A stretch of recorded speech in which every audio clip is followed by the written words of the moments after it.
we're on our way to Montenegro to meet up with my boy Sasha. He flew in just to meet us here. He's gonna be our personal tour guide for the next 2 days, taking us around Montenegro and Budva, showing us all the hot local spots to check out and being our tour guide. So it should be awesome. Thank you for driving down. Welcome, man, welcome. Yeah. Good to have you here. I was trying to explain the story of how we met. Yeah. How you just how you called me out of the blue like that. So I think it's a pretty awesome story. But I want to hear you. I want to hear you share it about 10 years ago, and I was looking. I don't know. There was some Serbian model. Then I see Tiro. I say, oh, it's a DJ. A lot of people, cool crowd. And then I see your link. You know, Zark. Yeah. And I go through, I see the hospitality, nightlife events, then collaboration with, like SB group. I said, wow, what's this, Yeah. And then I had a few ideas, because I was playing basketball. Obviously, I always wanted some business part, like just beside. Now you're playing basketball in the U.S. In the US, yeah. I played professionally in Europe for a few years, got injured, then came to the States, University of Maine, before going again to Missouri in Maine, and that was my first year of college at University of Maine. Yeah. Super, like that. It's snowing there 10 months of the year. It's crazy. So I was just looking for some business opportunities, thinking, well, I cannot play basketball forever. And in the States, you have NCAA, NBA stuff. Even though I was in NCAA, but then I was looking, and then I said, wow, this is something that is really interesting. Yeah. Like it's attractive, appealing, and I thought I'd try to see. So I just called randomly. Can I talk with Zark? They answered from your office. Oh, he's not in yet, but if you leave the message, I'll forward him there. Yeah. So that's how it started. And then 2 hours after, I get a phone call back. I said, wow, imagine if you never picked up that phone call, we wouldn't be here, man. Yeah, I remember Marlo told me this guy, Sasha, called you or, wants to talk about work. I'm like, who's this Sasha guy? So anyways, I call you back. Yeah. And you tell me, sent me, I found your number on the website or something, and I always remember you told me, I want to do what you do. Yeah, exactly. I had no idea, what it is, how it goes, nothing. The funniest thing is after when I learned the business, I remember my sentence to you, why don't you open an atelier in my country? Because it was like an interesting concept, I had no idea. Yeah. And then we told me when we can franchise, and I said, oh, what's a franchise? How it works? Then I got into it, but then introduced me to Ralph, to Niels, then setting style thing, whatever. Then I started. It was just when events started to get big on Facebook. Nobody cares. But I was like, oh, what's the flyer? How you do it? It was literally starting from zero. Yeah. And then I started to learn. I remember you had a deal with the club, and you asked me, how do I structure the deal? What do I do about cover charge and bar percentage? And you were literally setting up your first deal with that club. Yeah, exactly. It was back home during the film festival. Okay, in my country, which is really big, and I called it Life and Style. Yeah, And one of the main pictures of the flyer was you in a red blazer on the Porsche. Yeah, I remember. And it hit it big. The national TV came on. I had the guy that won Eurovision for my country. Director of United Nations for Bosnia, the director of Toyota car dealer. It actually kicked it well, and then because I really pushed it a lot, get a cool name of it, brought a lot of people, it was good. And I remember, because back home, people are kind of shady, plus it was my first event, so you can never control the till, whatever. They gave me, I think, $40 that night. For the party. $40. And I felt that it was sold out. Wow.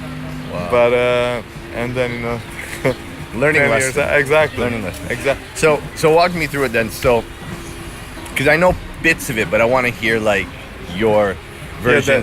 Then I really went to it. I was looking literally every single of your pictures, events you do when you show up somewhere else, when you did Cannes Film Festival, things like that. And then when I called you also, when I really needed advice was when I set up the World Fashion Channel. It was big TV network, 100 countries broadcasting, and they never had official party like Fashion TV.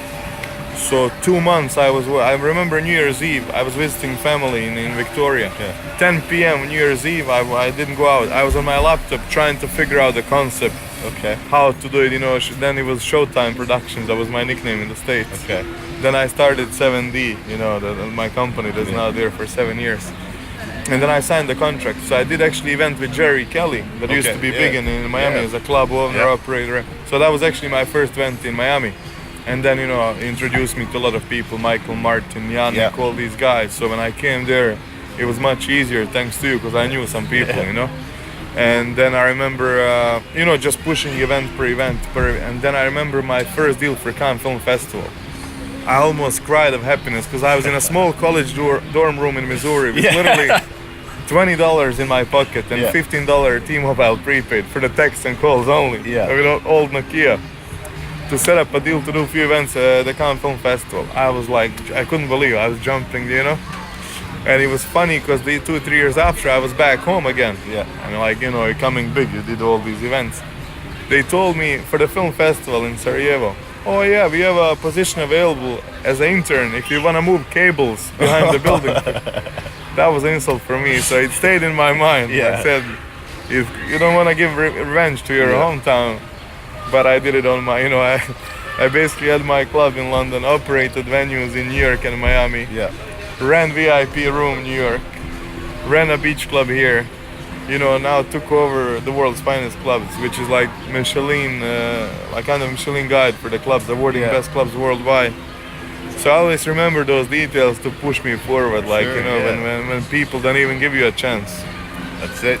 Yeah, gotta stay hungry, stay focused, right?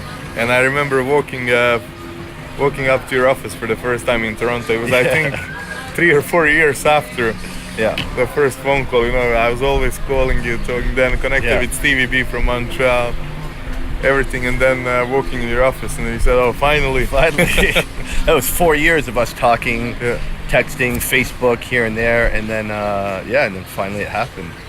And then Miami also. I still have the footage because when the time was with Fashion One. Oh, really? So I remember the footage of you and me talking at Nikki Beach. Oh, cool. And it was filmed by Fashion One. It was another TV network. If you have that, we should do some of that. That'd be cool. I have it, Wow. No, it's nice. And then I think things just developed because I was really focused on it. And I remember you saying also when people are in it for the wrong reasons, which many of them are, but luckily I always stayed focused because, coming with a sports background and being raised well by my parents, everything, I was always focused, no drugs, nothing. It's just cranberry vodka, always welcome. In it for the business. That's the thing. A lot of times people are in the nightclub business more for the nightclub than the business. Exactly. They want all the perks and all the good times that come with it. So let me ask you, when you called me up that day and you said, I want to do what you do, and you started your career, and now you're doing what I do. Is it everything you thought it would be? Like when you... I did on one way, when you do this, as I said, I became friends with the players that are like top 10 in tennis. With a friend of mine plays for LA Lakers, another Milwaukee Bucks.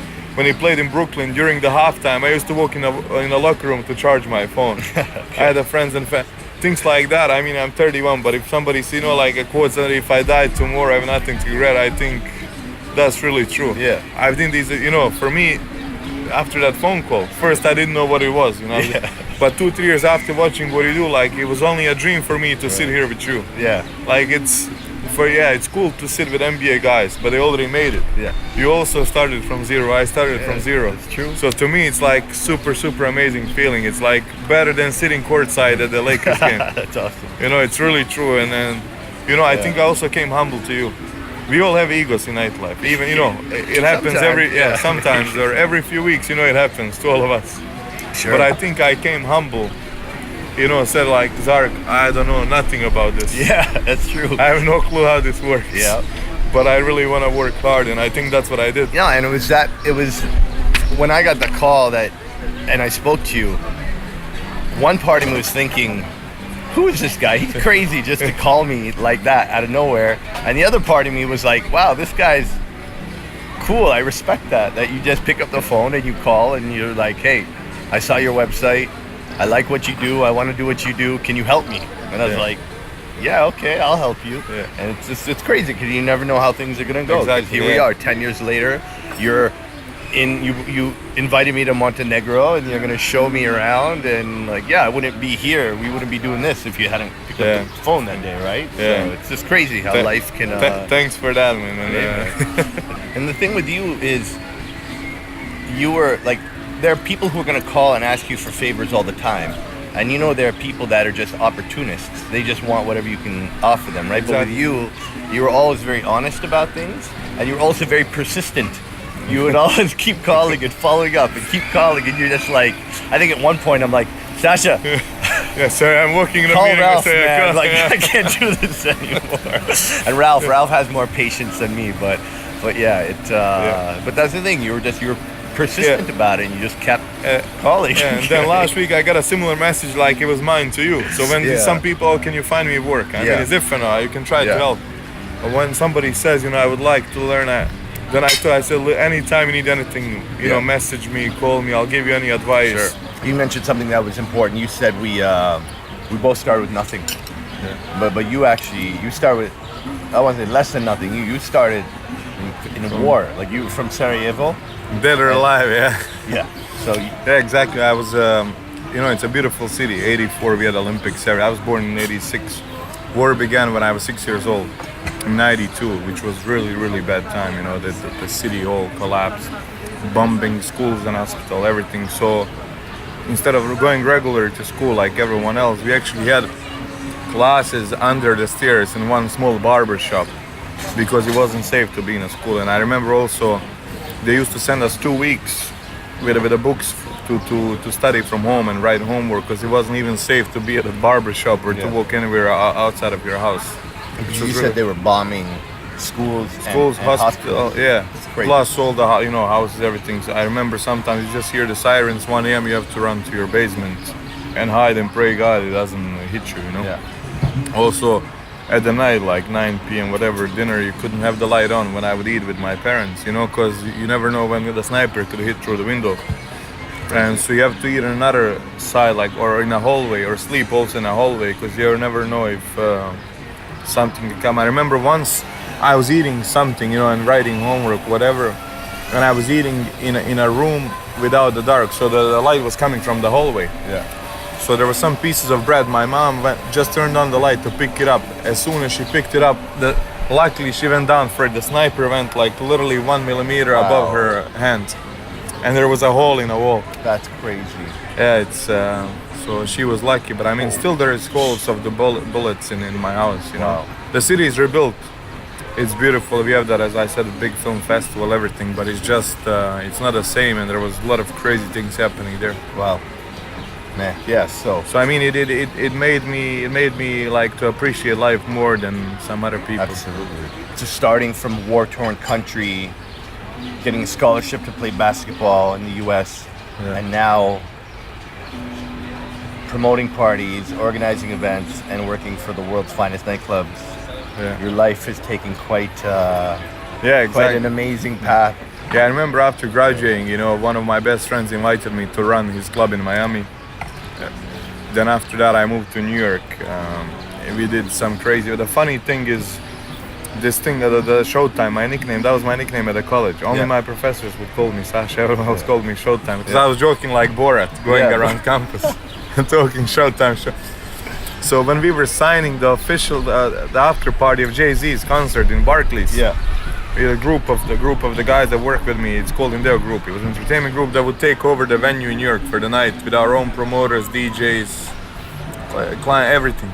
So we were signing the contract. They said, "Oh, what are we gonna call this party?" I said, "Showtime." So 4 years from now, it still holds. It's called Showtime Sundays. We had Kevin Hart, Jay-Z, Beyonce, Rihanna, and Rihanna and Drake multiple times. Chris Brown, any name you want, they've all been there. Wow. And it's named after me, so it's pretty funny. And it still goes on. From Sarajevo to Showtime. I like that. You're 31 now? 31, turning in October, so getting older. Yeah. You're still young. Not old like me. And you getting tired of it yet? Yeah, there's different phases, sometimes I get tired of it, sometimes I say this is now the best time, like the best possible level of everything that I'm doing. So it's kind of just making up my mind, you know, what to do. And of all the years, of all the parties, what's been like the highlight? What's been the one moment you look back on and be like, that was it? He was like the real intro to nightlife. Older Miami, the best clubs, the first time and second time I went. Okay. And then of course like few brunch parties that I've done in Europe, they were just like absolutely amazing. I couldn't believe what people are doing at 3-4 p.m. in the afternoon. Everyone's on the table spending, you know, 50, 100K. It's just mind-blowing, you know, to see a scene like that. Okay, but of all the projects, of all the events or whatnot, what would you say, like, what would be your proudest accomplishment? I think the club number 41 Mayfair in London, you know. Okay, that's a private club? Yeah, it's like actually the members club because it belongs to the Westbury Mayfair. It's on Bond Street, next to the Regent Street, like heart of London in Mayfair, most luxury area in the world, you could say, basically. Okay. And the club was beautiful. I think it's the only club in Europe that had a carpet. Okay. Super expensive chandeliers, art. It's like the phase of Renaissance, you know. Okay. But 250 people only, super intimate, hard door. Had a lot of celebrities that we never paid for to come and host. Okay. And I really pushed it. I work on it 24/7, and I'm super proud of it. Loved it there. I said London time when I lived there was time of my life. Yeah. Nice. It's really nice. And what do you think is what's next for you? What is I mean now Showtime? What's Showtime Sasha doing next? The thing is now with the world's finest clubs, I really enjoy it. You know, Yeah. It's super good. I love it. I get to travel every week, different country. It gives me the perfect balance of the corporate side and entertainment. You know, So world's finest nightclubs. I know a bit about it because our clubs have been awarded. Yes, exactly. World's Yeah. finest nightclubs. But Of like, course. what does that mean exactly? It's basically like Michelin for the restaurants. We award and choose the best clubs worldwide. Okay. Right now we have close to 200 clubs in 53 countries, so it's pretty good. And I think I'm giving it a big push now, like being more active. As I said, every week in a different country, big events, Formula One, Fashion Weeks, Cannes Film Festival, Wimbledon, things like that. Okay. So I think it's going really well, and for me it's perfect balance to kind of slow down but still keep up with everyone. You know? Okay. And you coordinate the events for them. You set up the world's finest club events in different cities. Yeah. Okay. Help with the branding, promotion. You know, sometimes with the DJ lineup, pick the right timing for which one. Montreal, for example. You know, as we talked, it was perfect time for us to do it during Formula One. It makes the most sense and brings the biggest exposure for the brand, for the club and our company too. And what do you think? What do you think will be next once you're done with the nightlife, done with that's what I have to ask the late my nights and mentors the are crazy here. party? Should I try again, push to you know finally have my place, or just maybe switch from nightlife, or keep doing finest clubs just in a lower pace, and you know that everyone is still happy. Yeah. Still deciding what to do, because you know there are so many contacts. Yeah. Like I said, you know, celebrities, athletes, singers, politicians, who have models, anything you want, I have them. Now it's just like how to put it all You together. figure out and how to monetize all that. exactly, and make it work, and like really spread it everywhere, make it recognized. Yeah. Yeah, well, it'll come to you. I'm sure when you figure it out. I hope so. When you figure it out, you'll go for it, I'm sure. Yeah. Yeah. So, you know, I want to ask you, like, when you picked up the phone that day and you called me, you didn't know who I was. You didn't know how I was going to react. You didn't even know what you were going to ask me. You just picked up the phone and called me, right? Yeah, I knew I wanted something around it. I didn't have a clear vision at all what I want to do, but you know, then it.